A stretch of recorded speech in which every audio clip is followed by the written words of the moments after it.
그는 영웅이었을까요? 아니면 조선을 잘못된 길로 이끈 인물이었을까요?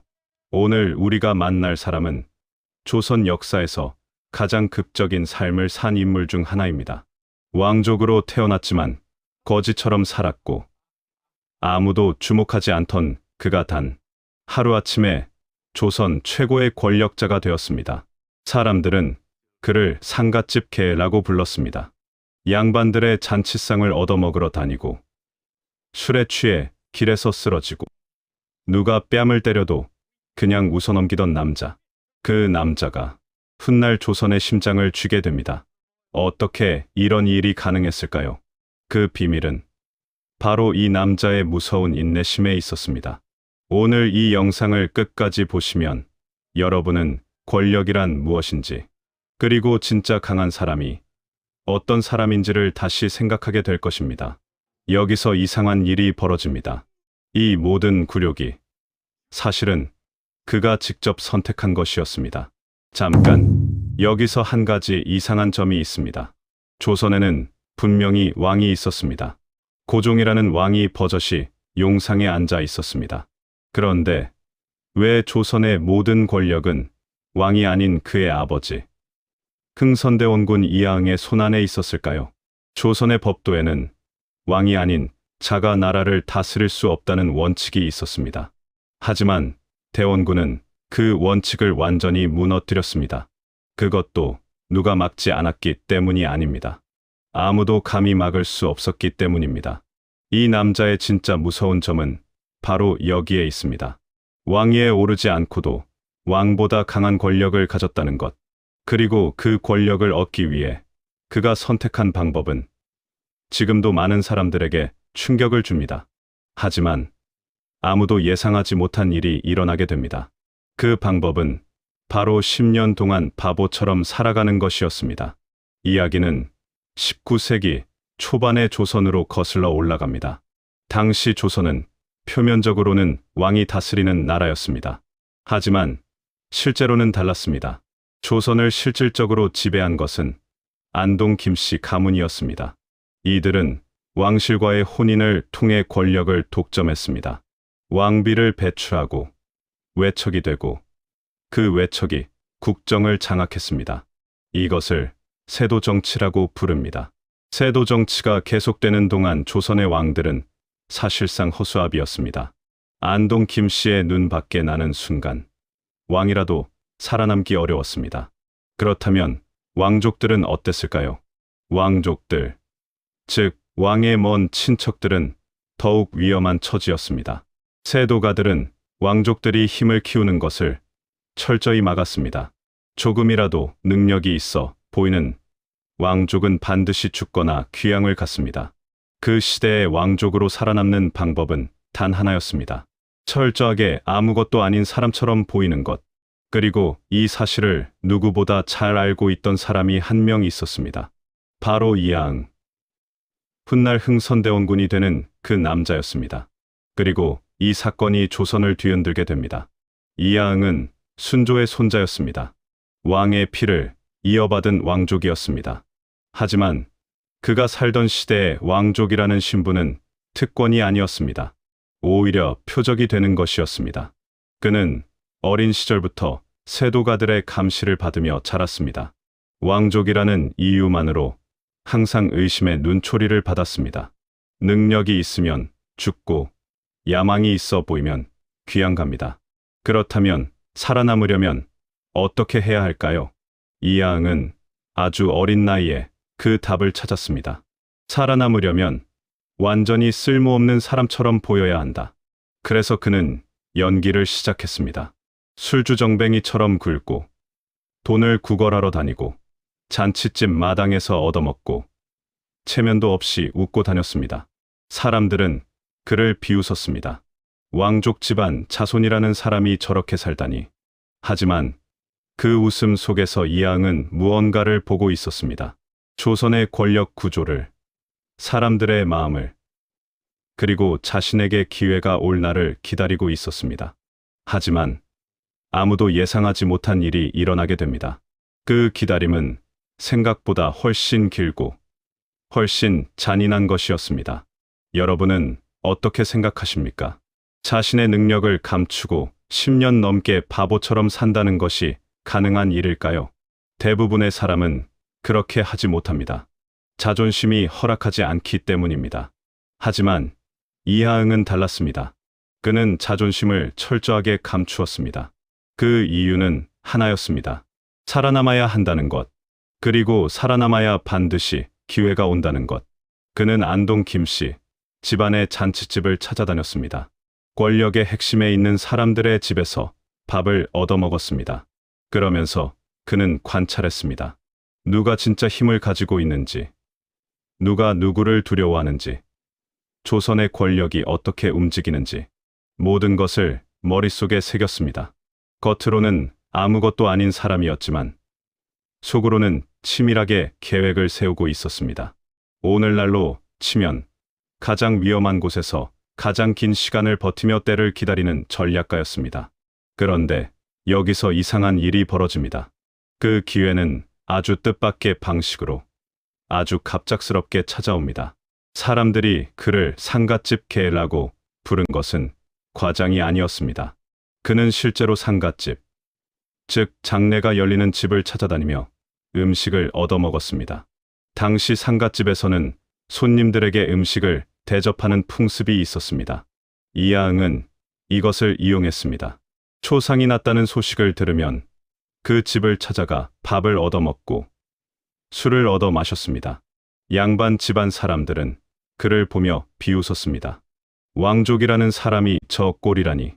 하지만 이하응은 웃으면서 그 비웃음을 받아넘겼습니다. 때로는 술에 취해 길거리에서 쓰러지기도 했습니다.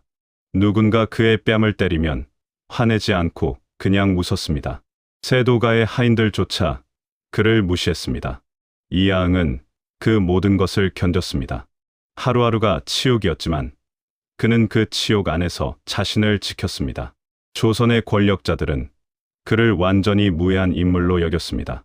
바로 그것이 이하응이 원했던 것이었습니다. 그리고 이 사건이 조선을 뒤흔들게 됩니다. 그 무시가 훗날 이하응에게 가장 강력한 무기가 됩니다. 겉으로는 아무것도 아닌 인물이었지만 이하응은 조용히 준비하고 있었습니다. 그는 한 가지 사실을 꿰뚫어보고 있었습니다. 당시 왕이었던 철종에게는 후계자가 없었습니다. 철종 역시 세도가들이 선택한 왕이었고 그의 건강도 좋지 않았습니다. 만약 철종이 후계자 없이 사망한다면 조선의 왕위는 왕족 중에서 선택되어야 합니다. 그 선택권은 누가 가지고 있을까요? 바로 왕실의 최고 어른 대왕대비입니다. 당시 대왕대비는 조씨 가문 출신의 신정왕후였습니다. 이하응은 신정왕후에게 접근했습니다. 겉으로는 아무런 야심도 없는 가난한 왕족처럼 굴면서 신정왕후의 신뢰를 얻기 시작했습니다. 신정왕후도 안동 김씨의 세도에 지쳐 있었습니다. 김씨 가문이 아닌 다른 세력을 키우고 싶었습니다.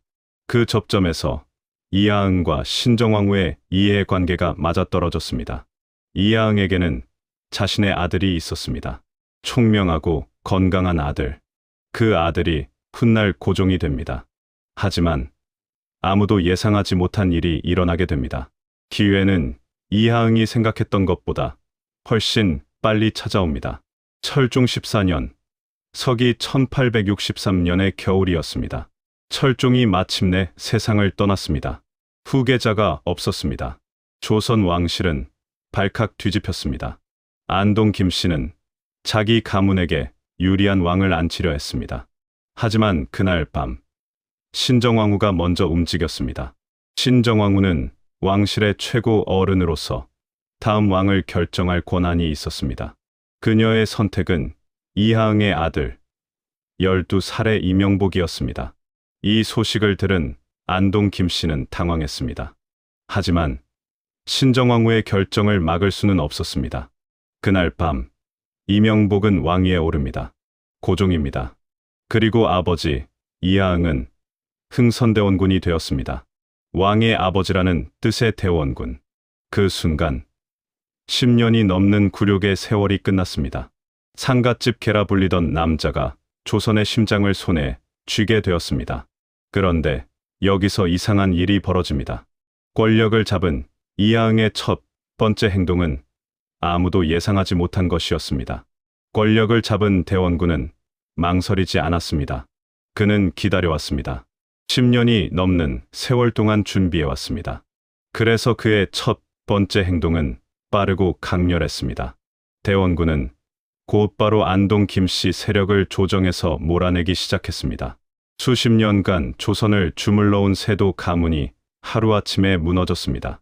조정의 요직에 있던 안동 김씨 인물들이 쫓겨나고 새로운 인물들이 그 자리를 채웠습니다.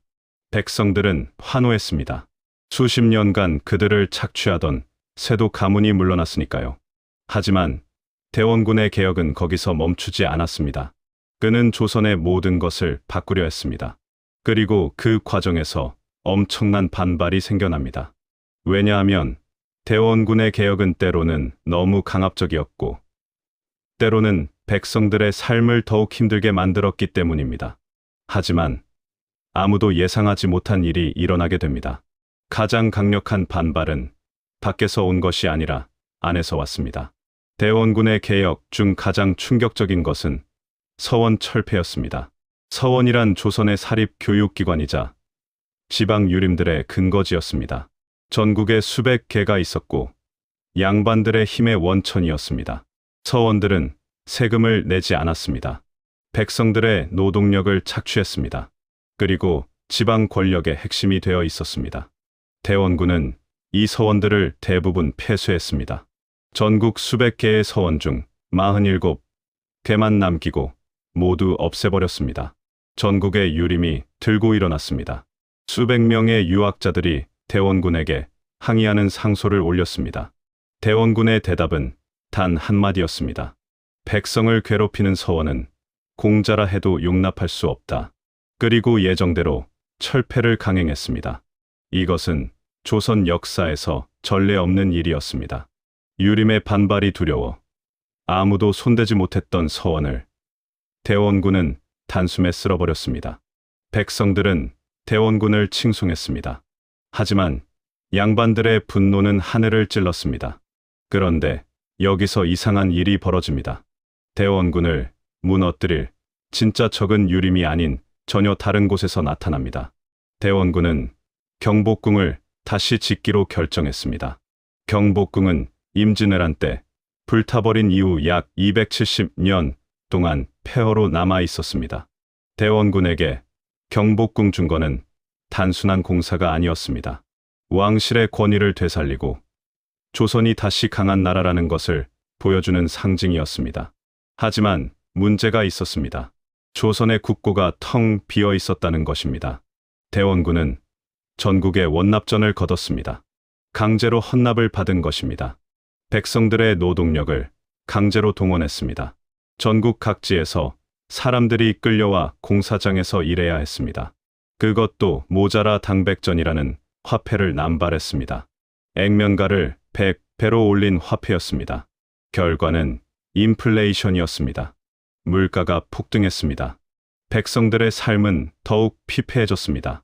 세도 정치가 끝나고 새 세상이 올 줄 알았던 백성들의 기대는 실망으로 바뀌었습니다. 대원군을 향한 원망이 전국에 퍼지기 시작했습니다. 하지만 아무도 예상하지 못한 일이 일어나게 됩니다. 대원군은 백성들의 원망보다 더 큰 위기를 밖에서 맞이하게 됩니다. 19세기 중반, 서양의 배들이 조선 해안에 나타나기 시작했습니다. 프랑스, 미국, 영국의 군함들이 통상을 요구했습니다. 조선의 문을 열어달라는 것이었습니다. 대원군의 대답은 단호했습니다. 절대 안 된다. 대원군은 서양 세력이 조선에 들어오는 것을 극도로 경계했습니다. 서양의 문물과 종교, 특히 천주교가 조선의 질서를 무너뜨릴 것이라고 생각했습니다. 그래서 그는 천주교 탄압을 시작했습니다. 병임박해, 수천 명의 천주교 신자들이 처형당했습니다. 프랑스 선교사들도 희생되었습니다. 이것이 프랑스를 분노하게 만들었습니다. 그리고 얼마 뒤 프랑스 군함이 조선 해안에 나타났습니다.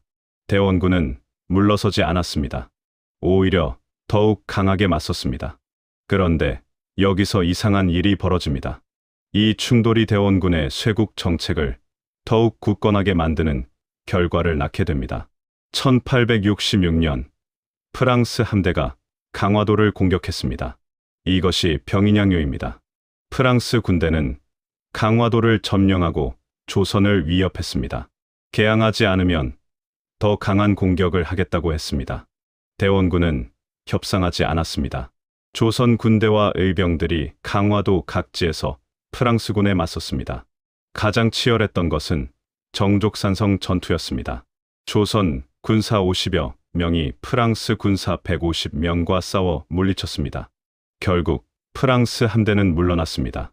하지만 그들은 물러나면서 강화도의 중요한 문화재와 서적들을 약탈해 갔습니다.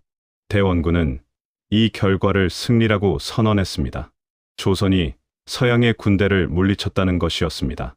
이 경험은 대원군의 쇄국 의지를 더욱 강하게 만들었습니다. 서양 오랑캐를 막을 수 있다는 자신감이 생겼습니다. 하지만 아무도 예상하지 못한 일이 일어나게 됩니다. 5해 뒤, 더 강한 적이 나타납니다.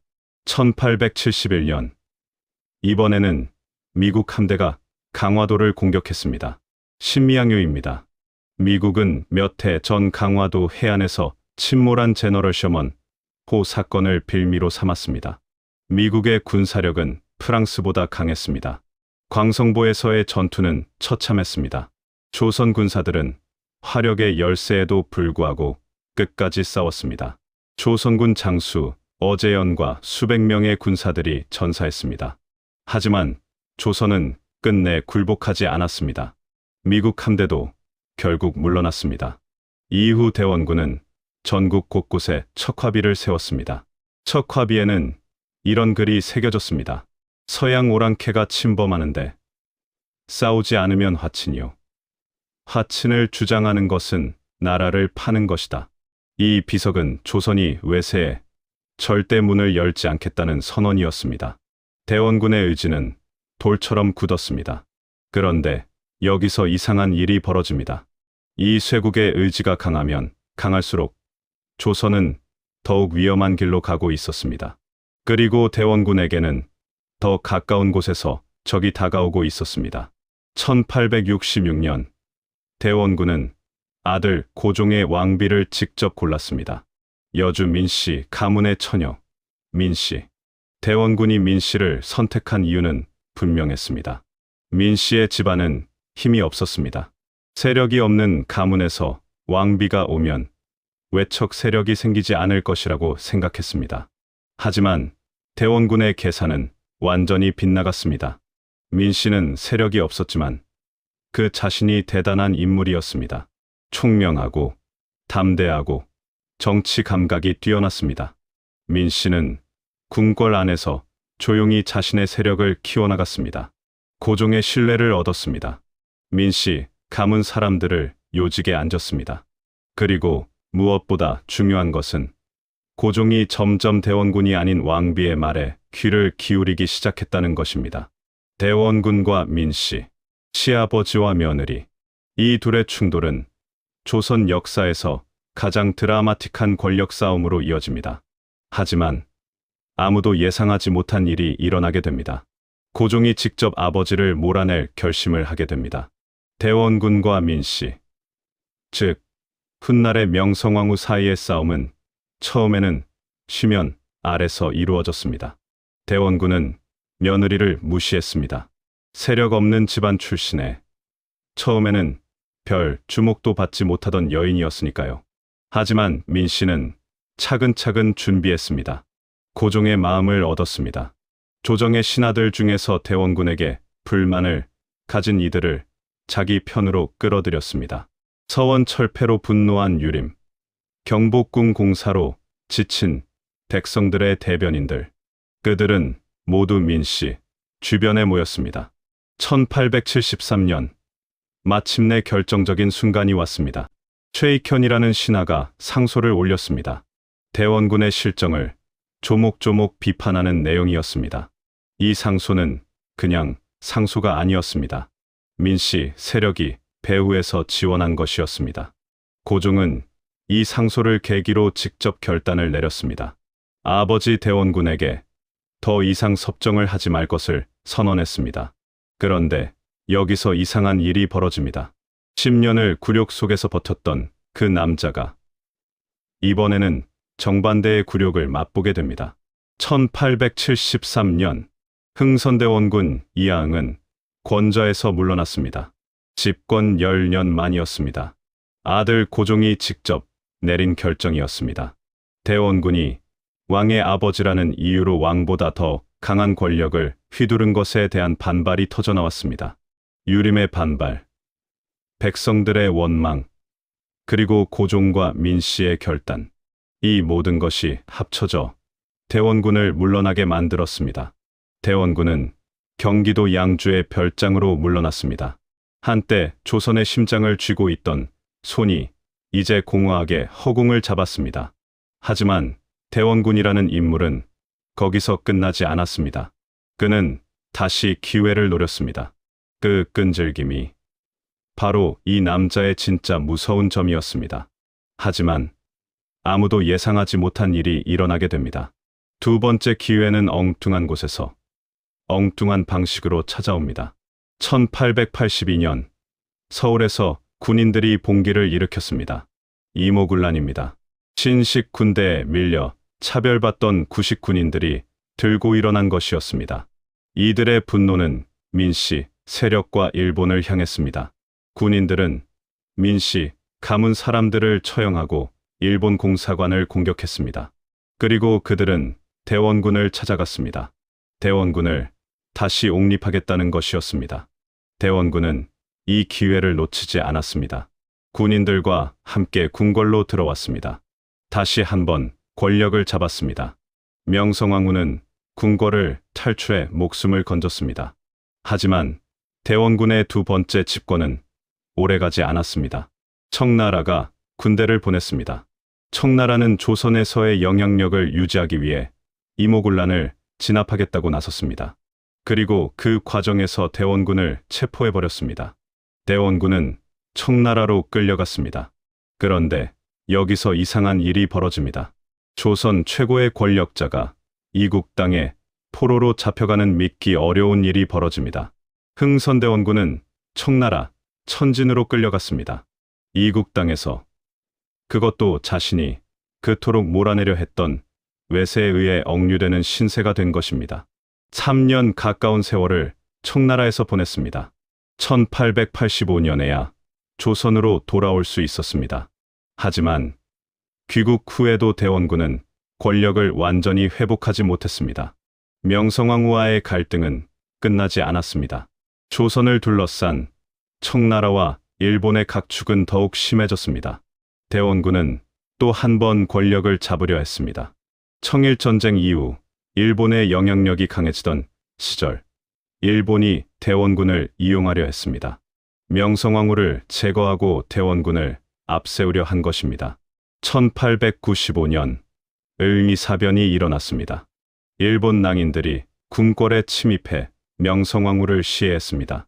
대원군은 이 사건과 관련이 있다는 의혹을 받게 됩니다. 역사의 그늘 속에서 그의 말년은 치욕과 비극으로 물들었습니다. 1898년 흥선대원군 이하응이 세상을 떠났습니다. 그렇게 조선의 역사는 또 하나의 비극을 남기게 됩니다. 이제 우리는 처음 질문으로 돌아와야 합니다. 흥선대원군 이하응, 그는 영웅이었을까요? 아니면 조선을 잘못된 길로 이끈 인물이었을까요? 그를 영웅이라고 보는 시각이 있습니다. 수십 년간 조선을 망친 세도 정치를 무너뜨렸습니다. 서원을 철폐해 양반의 횡포를 막았습니다. 외세의 침략에 굴복하지 않고 맞섰습니다. 무너진 왕실의 권위를 다시 세우려 했습니다. 하지만 그를 비판하는 시각도 있습니다. 쇄국 정책으로 조선이 세계의 변화를 따라가지 못하게 막았습니다. 경복궁 중건으로 백성들을 착취했습니다. 권력에 대한 집착으로 아들 고종과 갈등했습니다. 명성황후 씨의 사건과의 연루 의혹은 지금도 논쟁 중입니다. 여러분은 어떻게 생각하십니까? 상갓집 개라 불리며 굴욕을 견디고 권력을 잡은 그 남자는 과연 누구였을까요? 조선을 살리려 한 개혁가였을까요? 아니면 자신의 권력을 위해 조선을 이용한 인물이었을까요? 그것은 역사가 우리에게 던지는 질문입니다. 그리고 그 판단은 여러분의 몫입니다. 그는 영웅이었을까요? 아니면 조선을 잘못된 길로 이끈 인물이었을까요? 오늘 영상이 도움이 되셨다면 구독과 좋아요 부탁드립니다. 여러분의 구독과 좋아요는 이 채널이 계속 좋은 이야기를 만드는 큰 힘이 됩니다. 댓글로 여러분의 생각을 남겨주세요. 다음 시간에도 흥미로운 한국 역사 이야기로 찾아오겠습니다. 지금까지 한국 역사 이야기였습니다. 감사합니다.